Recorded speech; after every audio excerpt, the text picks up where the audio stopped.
Jimmy Carter may have been this next word is really a tough one, so that's why I'm laboring over it. When I say the best president, I don't mean the best president from an administrative standpoint necessarily, although you might feel that way. And I don't even mean the best president in terms of a plan and vision for America going forward. But I think you could make that argument. But certainly the best man who has sat in that chair in the Oval Office, maybe in my lifetime and maybe beyond my lifetime. His purity of spirit was extraordinary. I mean, he really lived the word. He was a religious guy, but a lot of people are religious. A lot of people go to church. A lot of people swing around Jesus and, and whatever, symbols of religiosity there are. But Jimmy Carter actually did live it. Yeah. Or tried to live it, I'd suggest. I mean, really earnestly tried to. So for that reason, I'd say he is in a class by himself. Now, it's his 100th birthday. We were trying to get Spencer Christian on. Do we have him? We have him ready, yeah. Oh, great. Okay. Well, then, without any further delay, here he is, Spencer Christian, everyone. Happy to join you on this incredible day, yeah. Yeah, we'll get back to the Middle East and stuff going on, and we'll get to other stuff, but it really is something most extraordinary in that your good friend, Jimmy Carter, is 100. Absolutely. Mark, I love exactly what you said about him just a moment ago, about his faith. He is one of the few people I've known in my life who every day of his life has practiced the principles of the faith that he professes to have. So many people call themselves godly people or Christians or whatever their faith may be, but they tend to live rather ungodly lives and vote for ungodly people. I think you know what I mean by that. But Jimmy Carter is the genuine article. He's the real thing. Yeah, the idea somehow, and he didn't swing his faith around all the time. He wasn't in your face with his faith, but his philosophy of faith underpinned a lot of the way he viewed how he could act and what the right thing to do would be. That's true. His faith is foundational in his life, and all of his endeavors. It informs every decision he makes, whether it's an everyday her personal life decision, or even in his position as president.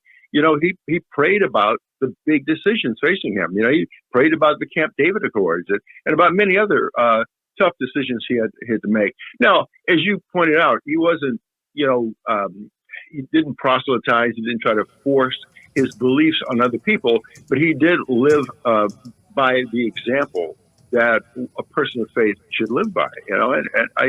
He's just a remarkable human being. And I like what you said also about the fact that you say he's one of our greatest, if not the greatest president. You're not talking only about his performance in office and the policies he supported, but just the way he lived his life and the way he treated people, as evidenced by his lifelong commitment to serving humanity, both here and around the world. He and Rosalind, Mrs. Carter, committed their lives to serving the poor and the powerless all around the world. And they did that. They tried to do that while he was in office, and they certainly continued to do it after he left office. Yeah, it was pretty extraordinary that he just didn't go on some lecture tour and write books. He really did get out there and do the heavy lifting, quite literally. I think is a fact that his presidency was troubled. It was troubled in all kinds of ways, from external things that were affecting the American economies to maybe internal things. That is to say, the kind of the political infighting that gets in the way of things. But wow, he had a super agenda. The Middle East might be the front and center part of that agenda. And I would say this, he was out front on green energy, on solar energy, on energy for the future. He saw what had to happen in this country and how real leadership could take this country in a new direction into the future. Exactly. And in so many circles, he was ridiculed for his suggestion back in the late 70s that we just turn the thermostat down a little bit and wear sweaters to save energy. Right. In terms of, the green and new world, he was at the cutting edge, but apparently most people weren't ready to hear that message then. Yeah, it's a fact that he was one of those guys. This was the ding on him. I actually thought it was a virtue of his in many ways, that he was so into all the details. Like, he knew everything. He was kind of the opposite of, well, Trump is a poser and an imposter. Trump is a fraud. He has no interest in any detail of anything, so it's really not even a fair comparison. But there are broad stroke politicians. I'd say Ronald Reagan might be like that. And Reagan, of course, succeeded Carter. Kind of a broad stroke guy, knew sort of what he wanted to do, but wasn't really involved in policy and in the minutia of policy. Carter, just the opposite, understood everything, had that kind of mind, went to school on what was going on from the earliest hours of the morning to the latest hours at night. And he put those solar panels, you're seeing it now, on the White House because that was what he saw as a kind of a compelling future for this country. Absolutely. And I believe it's true that the Reagans removed those panels, didn't they? Those solar panels, didn't they? Yeah. Jimmy Carter, as you rightly said, is a guy who was really, he studied. I mean, he wanted to be totally informed. I mean, the guy is brilliant. I mean, he's a nuclear physicist. He was a naval officer. You don't study nuclear physics if you're a lightweight. But he was a multifaceted man. I mean, here's a guy who continued teaching Sunday school at his church in Plains, Georgia, until he was about 95.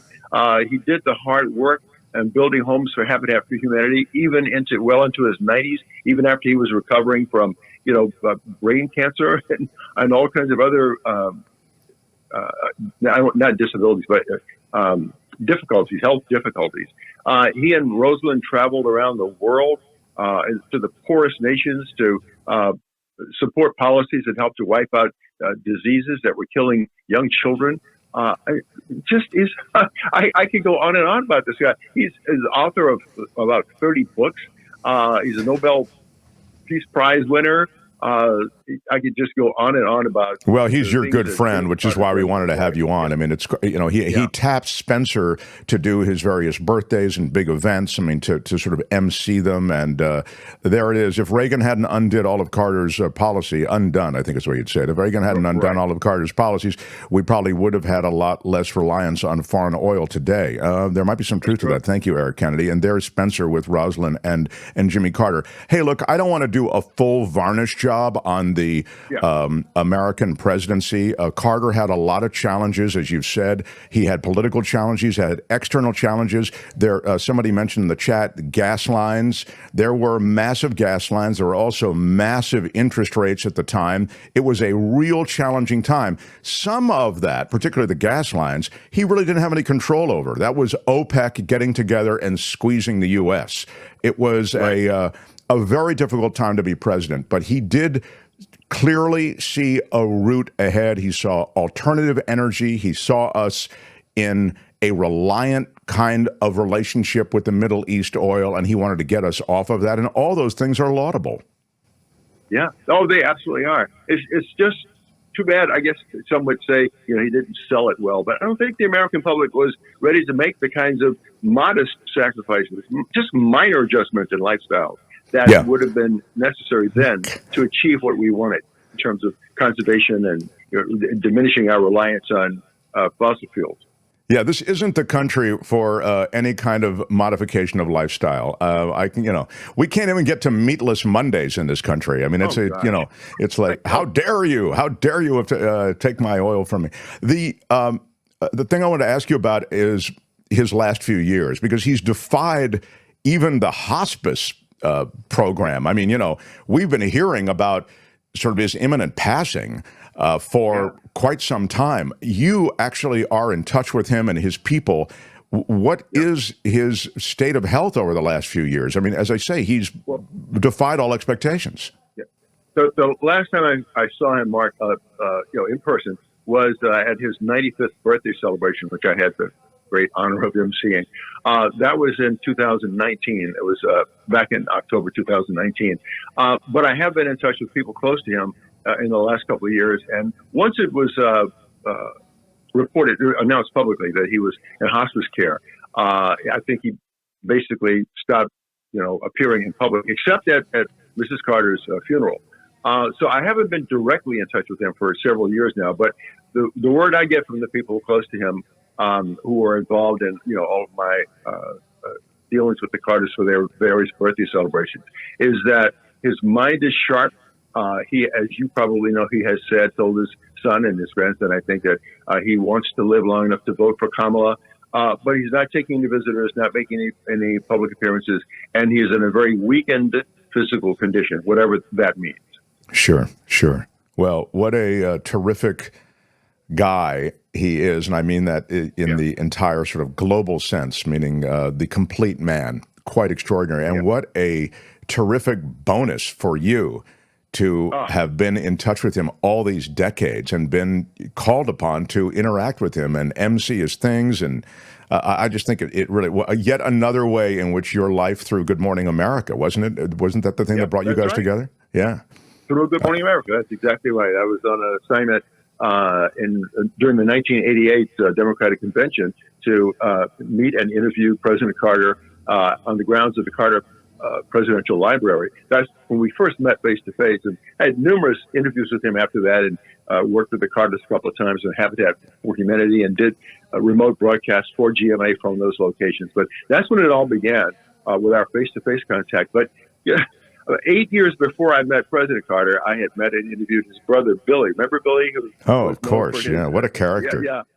And among the first words out of President Carter's mouth when we met 8 years later, 8 years after I had interviewed Billy, was the Carter family would like to thank you for being so kind to Billy and Sybil when you interviewed them back in New York. Apparently, most of the reporters who covered or interviewed Billy Carter tried to make him into a buffoon or a redneck or portray him as something other than just a guy who didn't want his life of fun to be curtailed by the fact that his brother was president.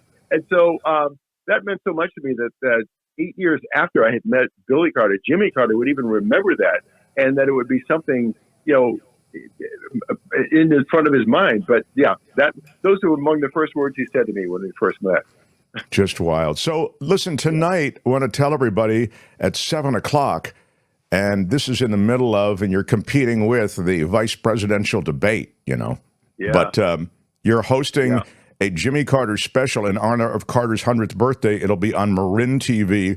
This is in Marin County, California, those who are looking in from around the world.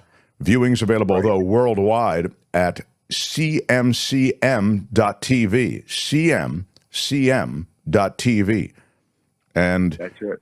It's a, how long is it? It's a 2-hour event? 2-hour event, right? It'll feature entertainers and people who have been a part of Jimmy Carter's life or who were just huge fans of his. And some fairly well-known local entertainers, Narda, Narda Michael Walden, of course, yeah. Yes, composer, musician, worked with some of the biggest names in the industry, will be there. And there'll be people, other people a few local political figures who've had contact with President Carter, and we'll talk about their relationships with him or the things about him and his life that they want to honor, and recognize. So it's a 2-hour broadcast. My co-host will be Barbara McVeigh, who lives in Marin County. She's an author and a filmmaker, and she's been a huge fan of Jimmy Carter's for decades, and she organized this thing called the Carter Jamboree, which one year we called the Jimboree, the Jimmy Carter Jamboree. Every year on his birthday for at least 10 years now, Barbara has been organizing these celebrations of his life. So she'll be my co-host tonight on the program. That's going to be great. Again, those of you in Marin County, California, it's Comcast Channel 26 and UVerse is Channel 99, etc. marintv.org/26. But again, if you're looking in and you're curious and you want an alternative to the Walz-Vance debate, it is cmcm.tv. across the world. It'll be seen through cmcm.tv. Hey, Spencer, thank you. Glad we could reflect on what he was really a great man, and I think I'm so impressed that he picked you out. There he is with Joe Biden in the Oval. I'm so impressed that he picked you out of that GMA lineup. He could have gone with Charlie Gibson or any one of those other people, but he didn't. He went with Spencer Christian. Yeah. There you guys are. I feel honored and humbled. I really do. Honored and humbled. Good stuff. All right, Spencer, we'll talk soon. Thanks, Be Mark. well, my friend. Thanks, Okay, Spencer Christian, Okay. everybody. Hi, it's Mark, and I thought that was great. Hit the notification bell. You'll know whenever there's a new video being dropped, and please subscribe to our channel to help us save the universe.